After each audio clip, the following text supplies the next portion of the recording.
Okay, here we go. So, I chose the topic today on neglect and emotional neglect because it is an invisible traumatic experience. Right? If you grew up with violence or any other sort of, right, like direct abuse, we get understanding that, like, oh, this is a bad thing that is happening. With neglect, it is a little bit different because it's not that there is a bad thing happening, but it's actually something good that is not happening. And we experience feeling of emptiness, feeling of longing, feeling of lack. And that, of course, impact how you experience yourself growing up, right? And it impact how you navigate the world. And also, of course, it's going to impact how you relate to people and what feels good to you. And when it comes to neglect, it's not that somebody's sitting there and having a vicious plan to hurt you. It happens when, right, people you're surrounded with, whoever it is in your family, your parents, your other family members, your brothers, sisters, right? People are not attuned to your emotional needs. Uh, right? Whether it's comfort, whether it's acknowledging your hurt or simply taking time to understand why you're crying or why you're uncomfortable. That doesn't happen for whatever reasons, right? Maybe people have their own problems, maybe they depressed, maybe they have something related to health. Maybe they simply don't have those skills. Not everybody who is parents attuned or available for connection. And all of that creates this constant experience of longing and yearning. And the child learns, right? Because our child brain doesn't see the big picture, right? Doesn't analyze. You are little, you depend on those people. They don't notice you, they don't see you. What kind of belief you going to create? I don't matter. My feelings don't matter. Something's wrong with me. If I were good, they would pay attention to me, right? If I were doing something right, they would care about me. And then you can come up with different coping strategies. And coping strategy can be, I'm going to be quiet. So I never create, right? I never bother anyone. Or I'm going to be very, very helpful. Because then when I'm helpful, I'm going to get a response. So what we start learning as kids is I feel pain. Nobody pays attention to me. I'm going to overstep my pain because I need to put my attention on the other people and figure out what it is that they need me to do so I can what? Earn their attention. And that's how the cycle of earning love is being born. And psychological impact happens, of course, on our nervous system because when people not notice me, I don't feel safe, right? Where when people not paying attention to me, I go in survival because I don't feel safe. I don't feel belonging. I don't feel connection because bonding is very important for us.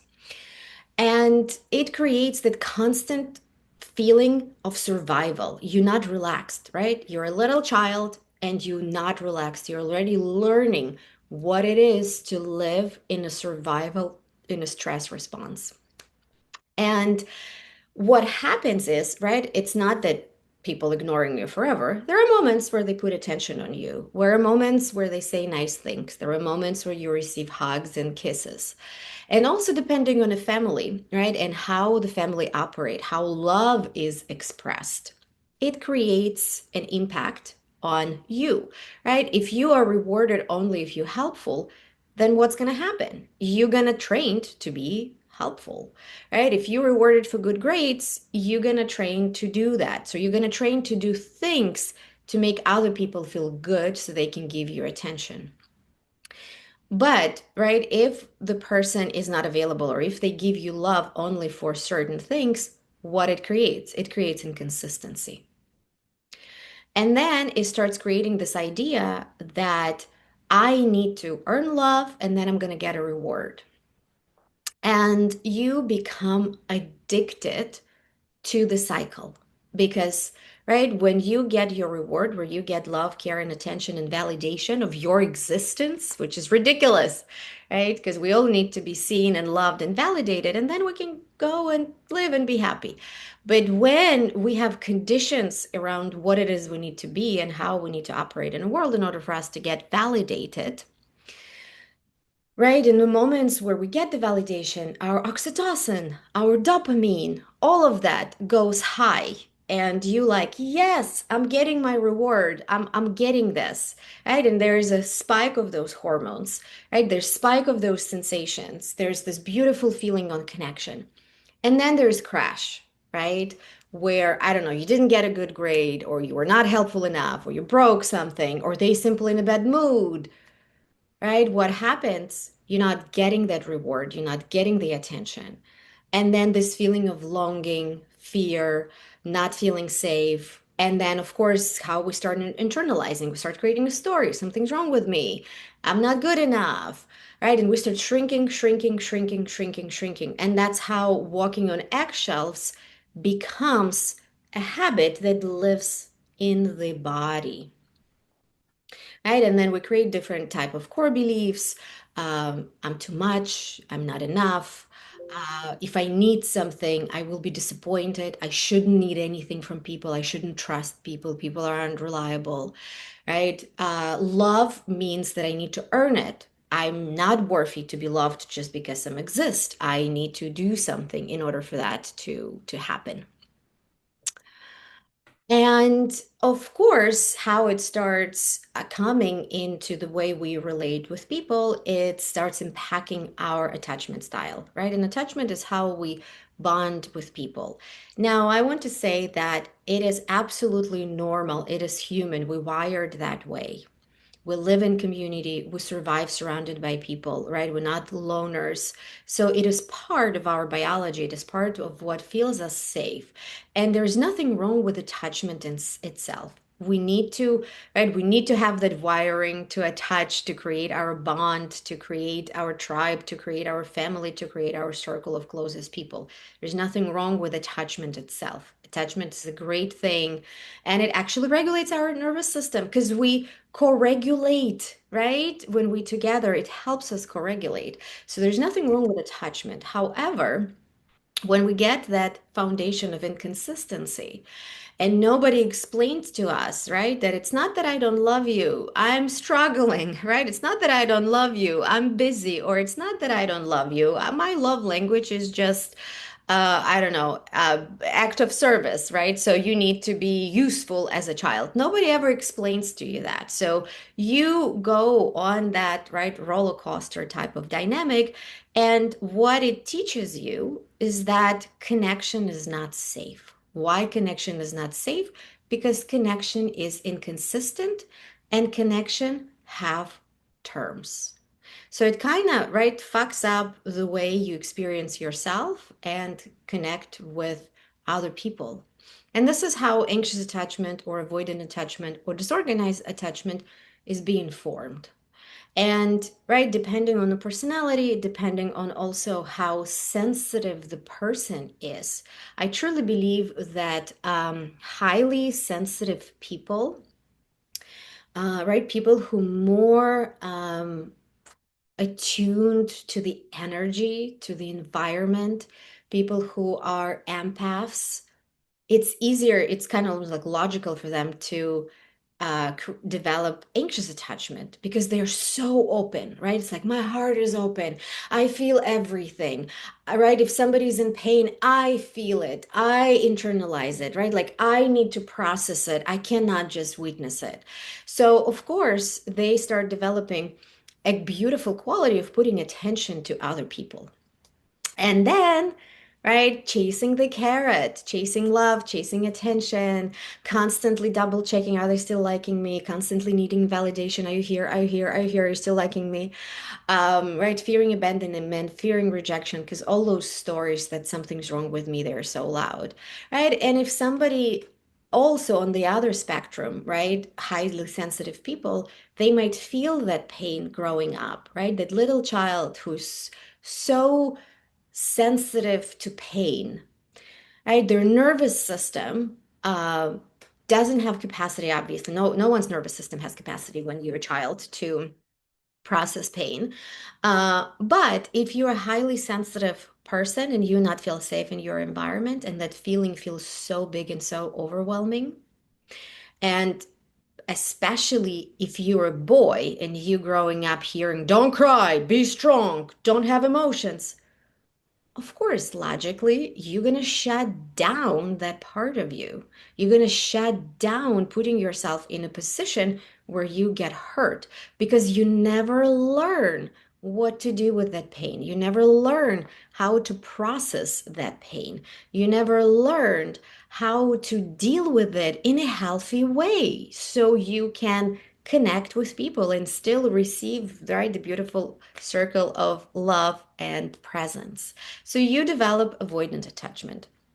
And right, that's why more often we see avoidant attachment in men. And I'm not saying that women don't have avoidant attachment. Of course, women do, right? But if we see the percentage, men would have higher percentage of avoidant attachment and women would have higher percentage of anxious attachment. And of course, people are people and everybody different.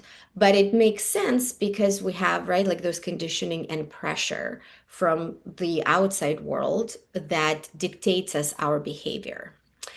So that is about attachment.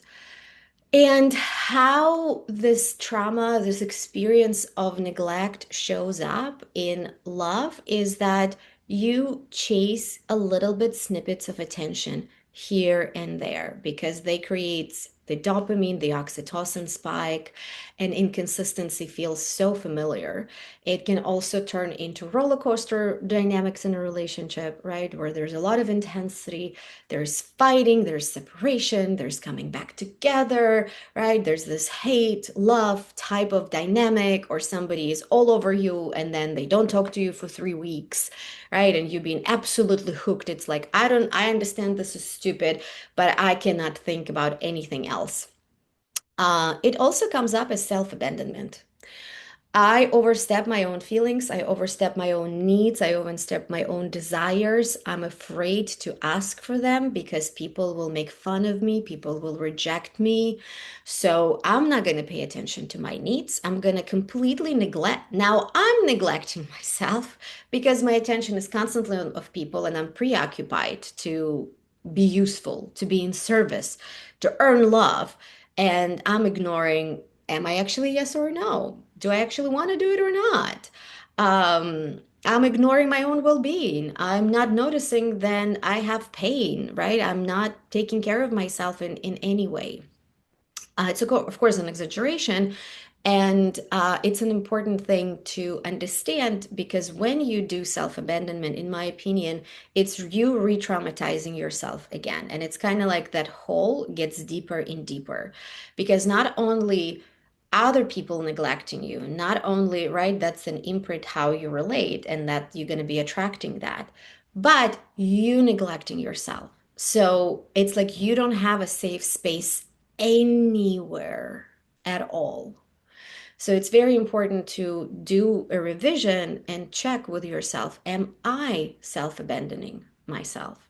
How does that come up in the way I treat myself? And the other extreme is become hyper independent. I don't need anyone. I'm going to figure everything by myself. I don't trust people. I don't rely on people. People will always fuck up. People will always let me down. People will drop me. So creating not only the hyper independence of, right, like mastering your life skills, which is not a bad thing. The shadow effect of it is not letting people to give to you. Because how we bond? We bond through giving and receiving because it's what? It makes us feel seen. and then you shut that down, and people might want to connect with you. They want to give you, they want to express their love and care, but you're not available for that. Or you have so much fear in your system that you always expect that they're going to make a mistake. And right, what we expect comes to reality, it manifests. So even though they have most great intentions, they will make a mistake because you put it in the energetic field, right? And then it creates self-fulfilling prophecy where you confirming for yourself that I'm not able to rely on people, and it's catch 22, and it's the same cycle. And of course, your attraction and obsession with unavailable people, people who travel all the time, people who live in a different cities, people who are still ending their relationships, but they're promising that they're going to be with you, and any other sort of unavailability, or workaholics, or any other people who have any other kind of sort of abuse. So their attention is never fully available. And right, and then that unavailability creates that chasing, that roller coaster dynamic, and you can stay hooked in it forever. I'm gonna pause right now, and I'm curious, are there any questions? Are there anything you want to share? Anything that's coming up for you? Anything that resonates?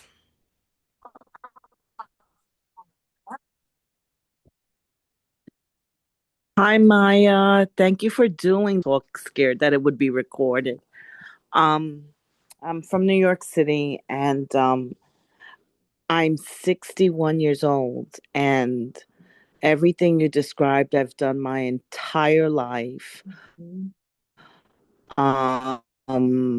By the way, the picture's 10 years old, so pretty young looking for my age. But I never had kids or anything. But I didn't know what emotional neglect was until a therapist said it to me maybe a year ago. Oh my And God, I've a been in year therapy ago? a Wow. year ago. I swear I knew since the age of 12. I'll never forget because I'm very advanced intellectually. And so I used to go to libraries and pick up books when I was little. And I used to know something was really wrong with my family. But even at age 12, I used to pick up, especially in my teenage years, I would take out books in the library. One Mhm, of them was called Why Am I So Miserable if These Are the Best Years of My Life? Can you imagine a kid taking that out?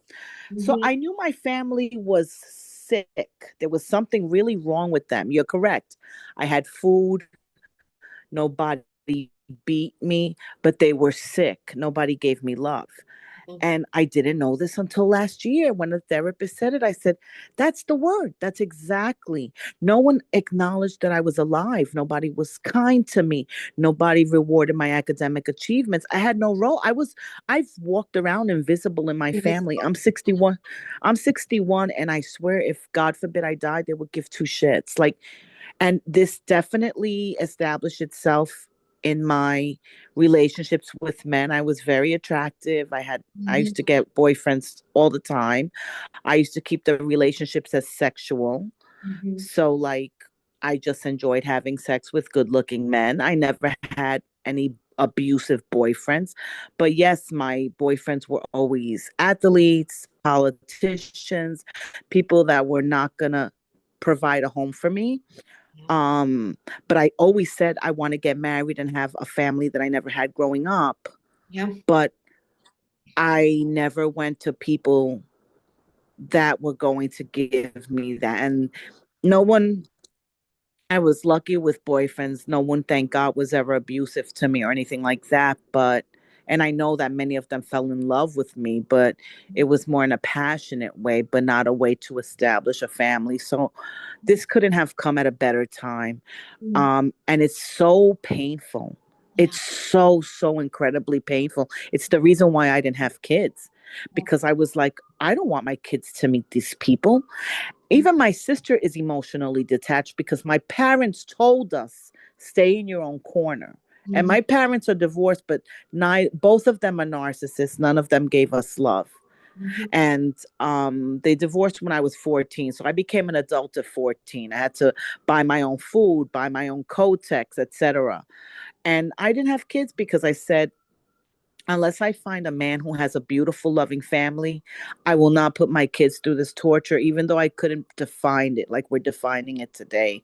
It's so painful. It's so shocking to me that at 61 years old, it's still so extremely painful. And my parents are still alive. They're in their 80s. And do you know, you were talking about like attachments and stuff. I call them every day. They're still cold as hell. Don't care if I live or die. They abandoned me and moved to another state 30 years ago. I'm all alone. I'm unemployed. I'm about to be evicted. They don't care. And they can help me. My father has an empty house. They don't care about me. They have no emotional attachment. So I'm still guilty of what you said. Like I'm still like kissing their ass. And Yeah, then me too. with Yeah. Mhm. with relationships, I had a very close friend who was an 84-year-old wealthy woman. She would drive me around and help me. And she said to me, you know, you don't accept gifts from people. You won't let anyone be kind to you. Okay, I've said enough. Thank you.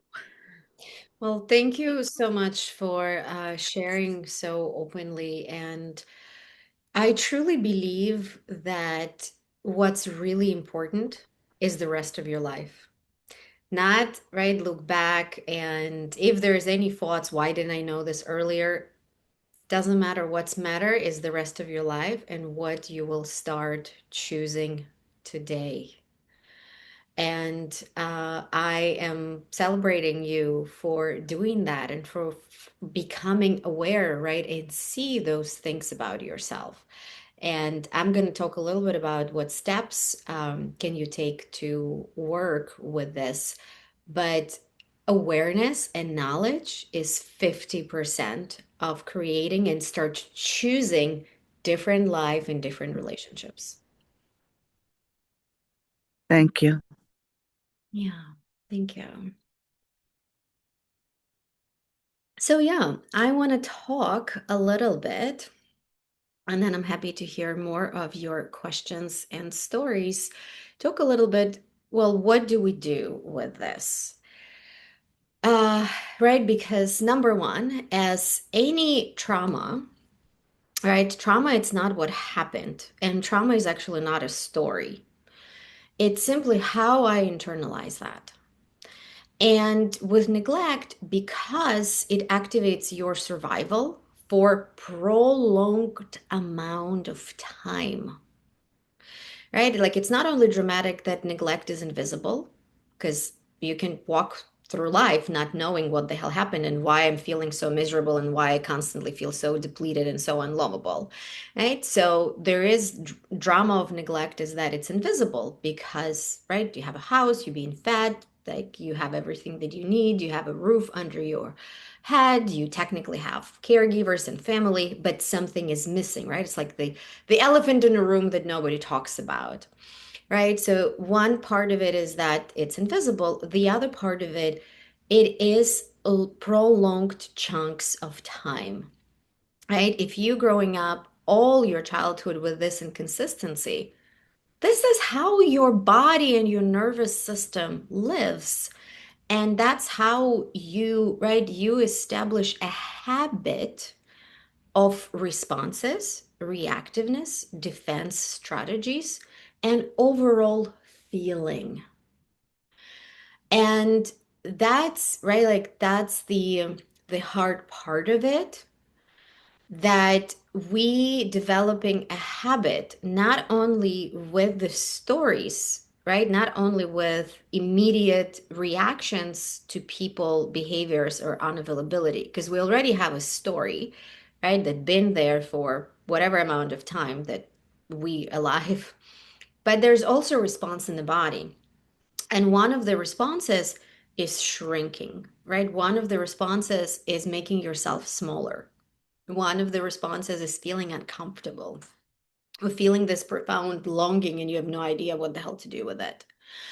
And I truly believe that we can work and heal anything. Like, I truly believe that it's 100% up to us. It's going to take effort, it's going to take work, it's going to take the time where it's going to feel incredibly uncomfortable. But the difference between neglected child and adult is that adult has a choice. When you were a child, you didn't have a lot of choices. You were dependent on those people. You were learning about the world through those people. You were not able to set boundaries, or you didn't know even how to set boundaries, right? You were not able to just get up and leave. So we internalized the memory of there is nothing I can do. And then we carry it through life, forgetting that, wait a second, I have a choice. I'm incredibly resilient. I lived through so many experiences. I know that I can survive. I gain so much skills. And now I can choose to create my own safety. And if there is grief of like, well, but why some other people had it differently? That's a great question. And how about we flip this question through the lenses? Well, what this experience helped me to learn? Like, it's awful. And what did it help me to learn? Like, why my soul chose this experience? Because we all come here to learn something. But when we get stuck in the stories, when we get stuck right in this childlike, there's nothing I can do, it's happening to me, it's happening to me, it's happening to me, then we cannot liberate, we cannot, right, like break free whatever it is that we came here to learn and to master. So I would recommend what to do is to complete the loop. Complete the loop first and foremost with your parents or with whoever it is, right, that neglected you, by saying everything that child couldn't say to them.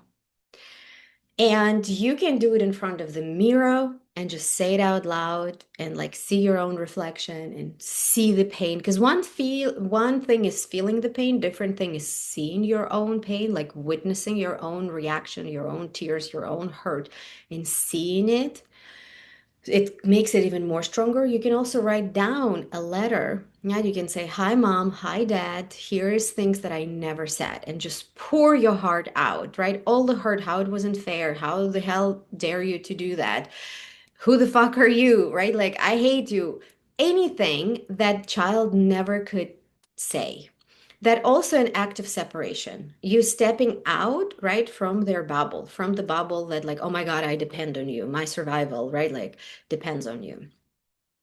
And do really lean in, like create for yourself time, remove all the distractions, right? Commit to yourself that, okay, I'm going to go into that hurt. I'm going to lean in because the reason why we're looping all the time and the reason why we're chasing love from other people, including our parents, right? Like Deb shared, we do it because we want to heal and complete the loop with goodness. Oh, just be nice to me. Just give me connection. Just give me connection. Just give me connection.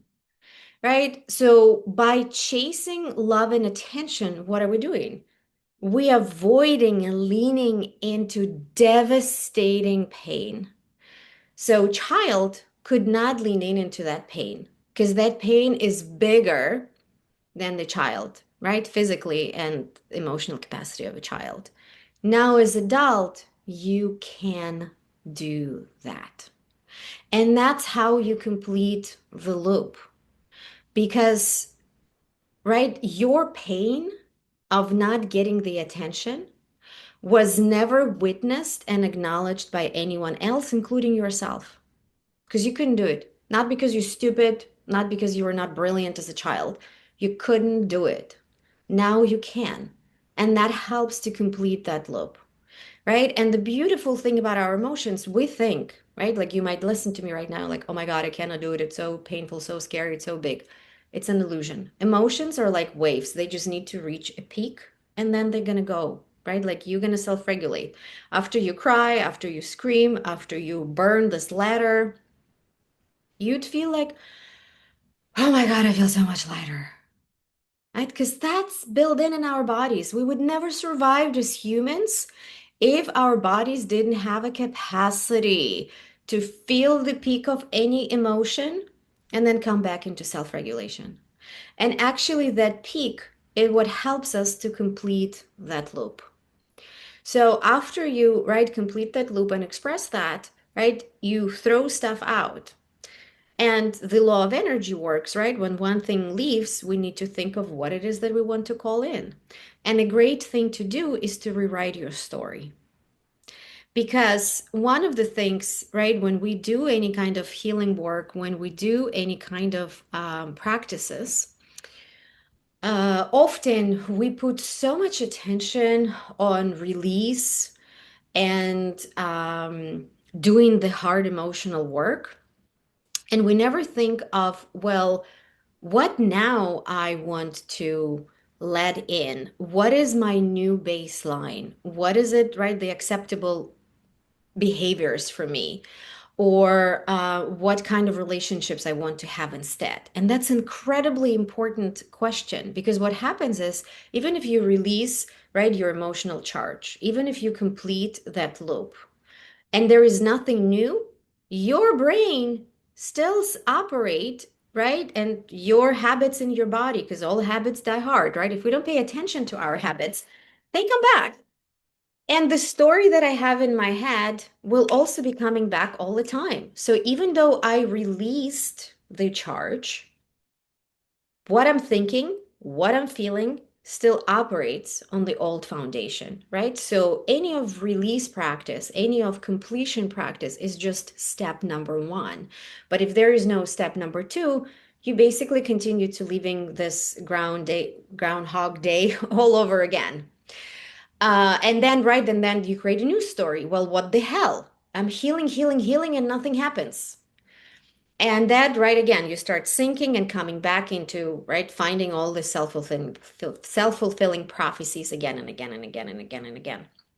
So the next step is to think of what did I learn from that situation, right? What did I learn being neglected? What qualities I developed? What the superpower came up of that experience? Because you developed survival skills, you developed some defense strategies, you developed some creativity, you, right? Like you learned something from it, even though it's something you didn't want it to learn, but it gave you a particular skill set or even your attunement to people, right? Your ability to notice what does other person feel? Your ability to calculate, oh, if I'm going to say this, it's going to hurt the person, right? That's a freaking unique quality. Let's not assume that everybody walk in the world having those qualities. That's not true. Maybe it's your ability to be loyal to people. Also, not too shabby, right? Not a bad quality. So, what qualities, what character traits this awful circumstances helped you to master? And if you capable of, you don't have to do it immediately, but you can also think, right? If let's say my parents were available and I grew up, right, in a family where I had everything, would I maybe achieve certain things or would I go for certain career? So you can also look into like, okay, this was unfortunate, but then it pushed me to do something bigger, right? For me, in my example, uh, I actually I actually had an interesting thing when so I wasn't with my dad for 12 years and then we reconnected. And we reconnected and I saw that he's not the person I used to know. So there was additional shock, an additional feeling of betrayal, an additional feeling of like, shoot, like it's not working out. And then I had an idea that, right, like that incompleted childlike loop of, like I need to do everything now with him because, there was a desire of a child. And for a year, I lived with him and I literally like didn't leave the house. Like I literally was in a house because I was like so traumatized and like all of the memories and everything came up. And at that time I was 20 years old and I had no idea what's happening. I just knew that like I don't want to leave the house. I don't want to go meet people. I don't want to do anything. Like I literally just want to be like in that house with my dad. And I knew that that's not normal when you're 20, but I'm like, okay, whatever. Um, but then, right after I completed that whatever loop, right, and whatever my body needed to do, I'm like, okay, I'm done. I'm moving by myself across the ocean. I'm moving to New York City. I'm gonna figure all of that out on my own. So I don't know if I had everything I needed at home or if my dad was able to provide everything for me because, sitting in that house, there was not much going on. And he was like in a suburb. I would maybe never find courage to move across the ocean, right? Move to New York City and live my life differently. Right? So there was something good that came out of that. And it's important to train our brain to find the positive. Why? Because there's this phenomenon that calls attention bias, right? So things that you put your attention on, things that you unconsciously screening for, you're gonna find evidence for those experiences, right? So if you constantly in a story that this is the worst thing that ever happened to me, completely ruined my life, and like I'm a broken human, you're gonna be finding evidence, evidence, evidence for that, and it's gonna drags you down, right? It's gonna put you into the down spiral emotionally. So, right, the way to work with it is to flip it. Well, what's good came out of this, right? So that is the way to do it. And then the final thing is to bring your awareness and your discipline, and that's going to be the most uncomfortable thing, is choosing different behavior and noticing what are you saying, what are you feeling, right? Like for me, for example, I know that if my partner is not available for something I want to do, or is not available for a conversation or something, the first thought that's going to come to me unconsciously is he doesn't care, right? And I develop awareness. I hear this thought and then I take a breath and I ask myself, is this true? What is the evidence that he does care? Oh, there's a pretty big list that he cares. Can he be a human being who is not available for this conversation right now? Can I let him not be available for the conversation right now and not make a big deal out of it? Not project, right? The trauma that I carried onto him not being available in this particular moment, right? So I started noticing my own tendencies, my own behaviors, and I see a fork, right? One is, oh my God, I have an awful partner who doesn't care about me, who's not available, he's always not available. This is awful. I feel unlovable. I'm shrinking, right? This is one way, or the other way, right? Oh, he's not available right now. I know that he cares me. We'll revisit, or he'll come back to me in an hour. I trust that this adult man is capable, showing up as a loving, caring man. I choose to trust him and leave that negative story alone. And that's the work that you need to do. And then learning for yourself, what are your deal breakers? What are your non-negotiable in connection with people, right? What is your baseline? And then once you know that, it's no longer, oh, why are you not giving it to me? You clear. Those are my boundaries. Those are things that works for me. This is what friendship means to me. This is what partnership, lovership means to me. This is the behaviors and connections that is my baseline. And I'm now no longer, right? I'm no longer staying in the story that I need to earn something, right? I know my tendencies. I know my addiction to chasing, or I know my addiction to roller coasters, right? Or I know my addiction to inconsistency. And I'm going to be consciously choosing consistency. I'm going to be consciously choosing connection with people.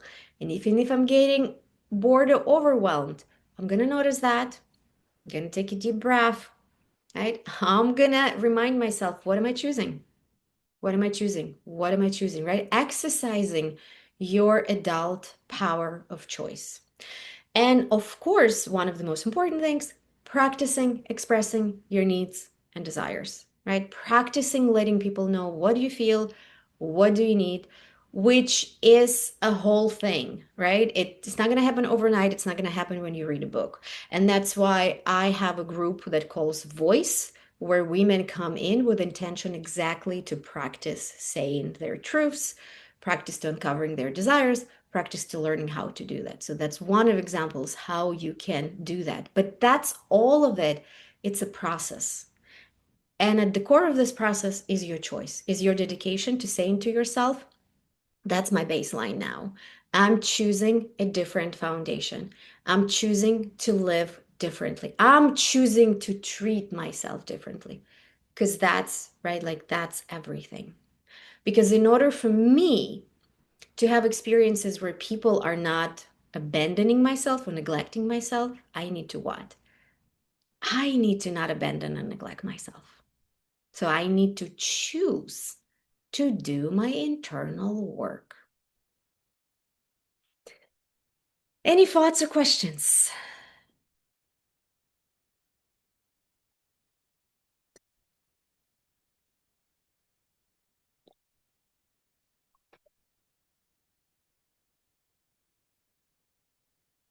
I don't want to monopolize.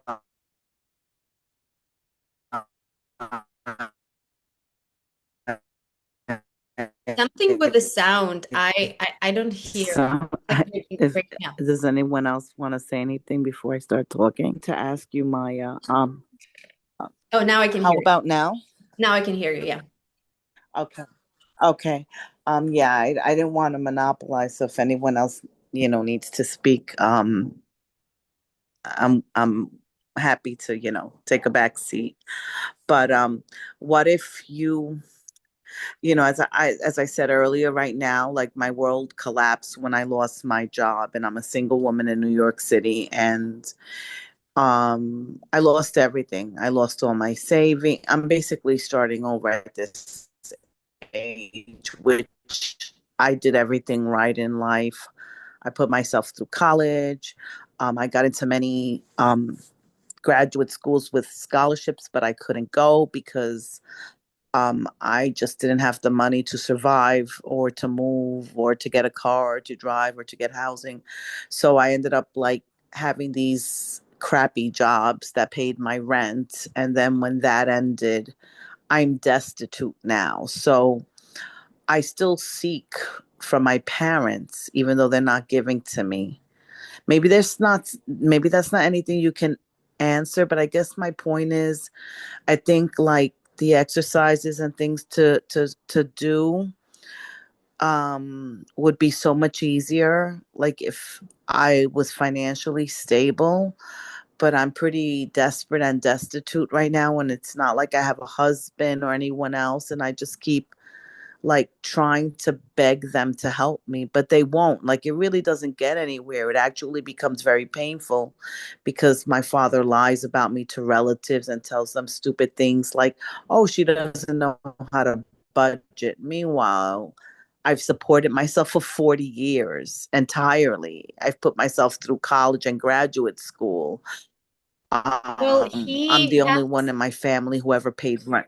I'm gonna pause you for a I'm second. listening. Right. There is No, it's fine. yeah. It all right, like his reaction to you and to you asking based on, right, like all the history that was in your relationship where it's like, right, everything you do, it's almost like, are you giving me attention? Are you giving me attention? Are you giving me attention? Versus, right, like having hard conversation and like setting your boundaries or norming certain things or even asking from a place of I'm not begging, like I need help, I'm entitled to help, right? Like shifting in a different state because it's not about the words and it's not about the story and it's not about the circumstances and it's not about how hard it is. It's the clarity, right? It's the state that you're bringing to the table.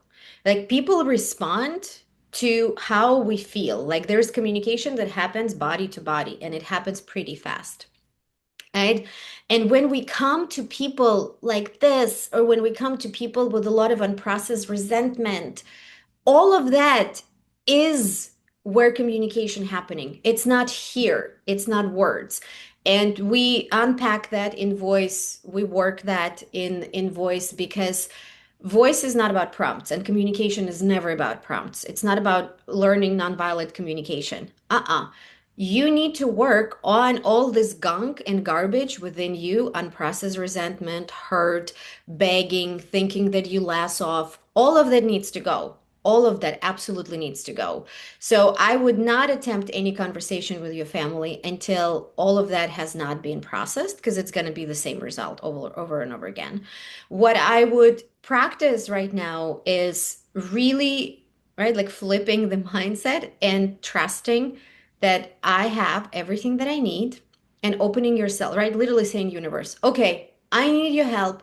I have no idea how to get out of the circumstances. Send me the right people, show me the way, please take care, right? Asking for help, even the universe or the higher power or God, whatever it is, and trusting that you're entitled to have the help and support because you alive here, you live here, you came here, and it's not a freaking mistake, right? And opening yourself up for help, first of all, taking care of your safety, then start doing this emotional clearing work and only then figuring out what to do with those relationships. That would be my suggestion and the order. Thank you. That's awesome. I was writing it down as you were speaking. And I saw your video on, I don't know if I'm using the right words, but I guess the word would be voice. I saw your video on voice and I actually had emailed you back. And you're right, there are different voices to use, absolutely. Mhm. And my problem is that despite trying to do all this emotional healing and everything like that, um, I'm Puerto Rican from the Bronx, and Love Puerto that, Rico.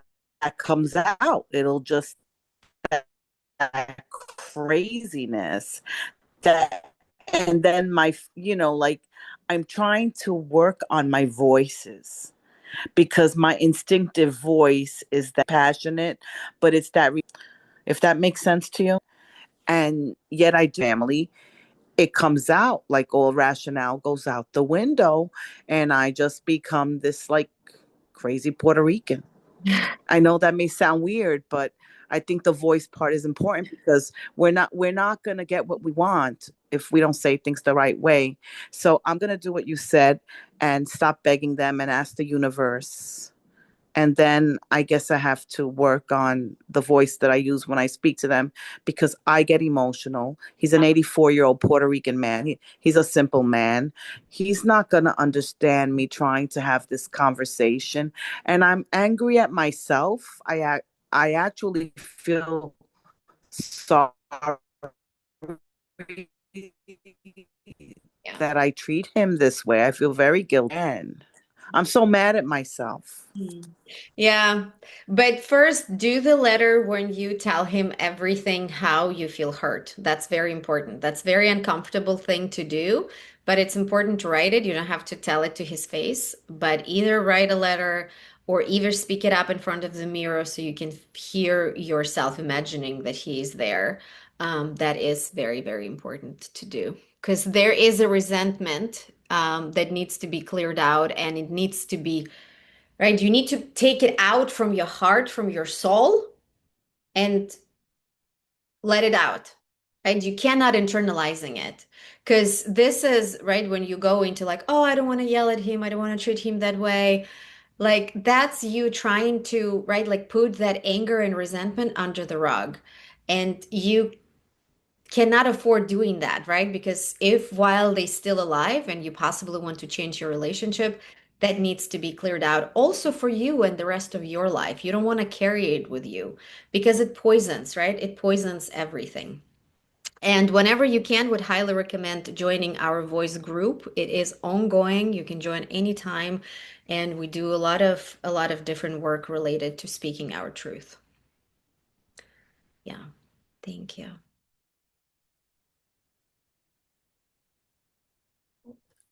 Any other questions? We have a couple minutes.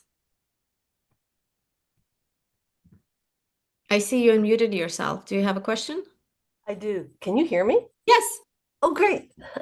I listened to one of your videos a while ago and it really changed my life. When you, I think, were with your present partner and he was behaving, not in the right way or not in accordance to what you were feeling was baseline. And you told him, I remember you said it's gonna hurt, but you did it. You have that chat with him and say, look, you can have this kind of a lifestyle or behavior. It's not going to be with me, that kind of thing, right? Mhm. So I'm in a situation where that has happened, and we've been sort of on and off for a long time. And then he just is having a lot of, maybe work issues, whatever. I don't know. Mhm. He just stopped all communication. So, and that's the hard part. Do I write that letter? I feel like sending something. I guess maybe you could talk to, like, I don't want to be clinging. I want to let go. Yeah. How do you Yeah. unequivocally do that? Um, Yeah, that's a great question. That's a much bigger topic, which I do want to Sure. bring eventually separately. But here is a brutal truth, right? Anybody who grew up either with neglect or you developed anxious attachment or you have those tendencies to chase love and attention because there is a hunger for love and attention because love and attention was not consistent or was not there when you needed it the most. That can also create that experience, right? That can also create that like predisposition for like chasing. Um, the bitter truth is, as I said, people read what we feel and what we carry within us. They don't have to be conscious about it, right? This man might not know nothing about psychology and nervous system and regulation and any of that stuff. He just instinctively feels, right, that you are shrinking in his presence or that you're putting way too much attention on him, right, like there is like body to body communication that happens very very fast, and when we prize love and man higher than us and our own needs, they feel it. They might not logically understand it, but they feel it. And unfortunately, what they read is, right, like, oh, I don't feel like her value, right? Because it's almost like I can, pull the strings and she will respond in a particular way. So it's very important for us to really work on our own self-worth and self-value. And I would definitely recommend you right now. You can do the exercise. There's an exercise called yoga boxing where you like put a hand out and say a word like, how dare you not to respond to me, right? You can do it with like this, like kind of like almost like kickboxing. You can really like have the fists, whatever it is, right? But you're not only saying how upset you are with what he's doing, you also, again, releasing it from your body. Do that. Do that for you. Don't send him anything. Don't tell him anything. And then shift your attention into pouring into your own life outside of him. Because if he is the only source of care, love, intimacy, closeness, oxytocin, dopamine, he's always going to have upper hand. He's always going to feel that. And he's always going to act like a dick. True. Yeah. So true. So true. Yeah. So the only way you can flip that is developing strong resources where you can get the dopamine and oxytocin, which is pleasure, things that brings you pleasure and anything. I don't know. New sheets, candles, go shopping, take a walk, buy yourself flowers, rearrange your bedroom, call your girlfriends. I don't know. Arrange impromptu potluck with watching your favorite romantic comedy, whatever that is, right? Like start asking yourself, what would make me feel delicious and juicy and soft and drop right like into my body and drop my shoulders. Mhm. For us, building our pleasure bank is a foundation because that makes us shiny, juicy, delicious, magnetic, irresistible to men. Right? So first you pour into yourself Mhm. because they drink from us, right? We all know that men attracted to feminine energy. Why? Because they don't have access to this, right? Like shiny and bright and flowy energy. So they take that energy, they take that creativity from us. So if you don't have it for you, he takes it from you, then what happens to you? You deplete it, right? And then you abandon, you neglect it, right? Something feels lack, and all of that, like, just snowball. Right. So we always need to make sure that we pour into ourselves, that we have resources that lives outside of men. We pour it into ourselves. And then learning and practicing how to set boundaries, right? How start overcoming fear of losing him because that fear again gives him an upper hand. And you need to, right, like work on, and there's different ways, and I teach that in different various programs, how you start slowly developing and releasing the right fear of losing him and switching into I am the price here. I'm higher. Right? Like he needs to think twice how he's going to be if he's going to lose me.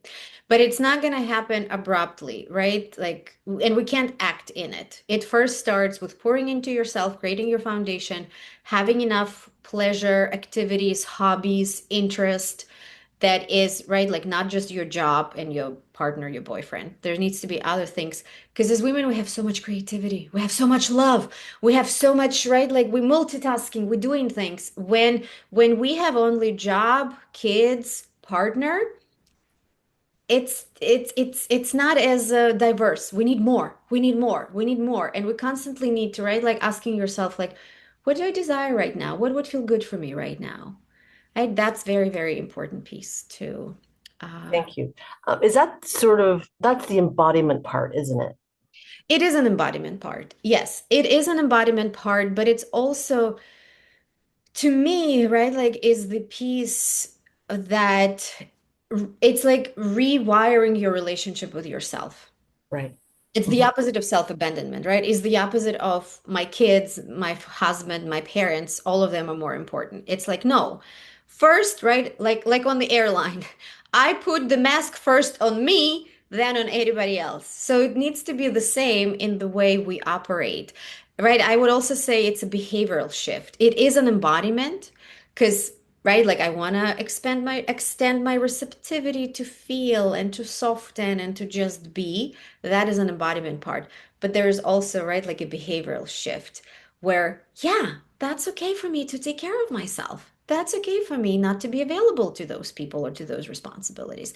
That's okay for me to tell my child to, I don't know, boil their own tea, right? Or their own water, right? Like it's okay for me to trust that people are capable to take care of themselves and I don't have to always be available for everyone.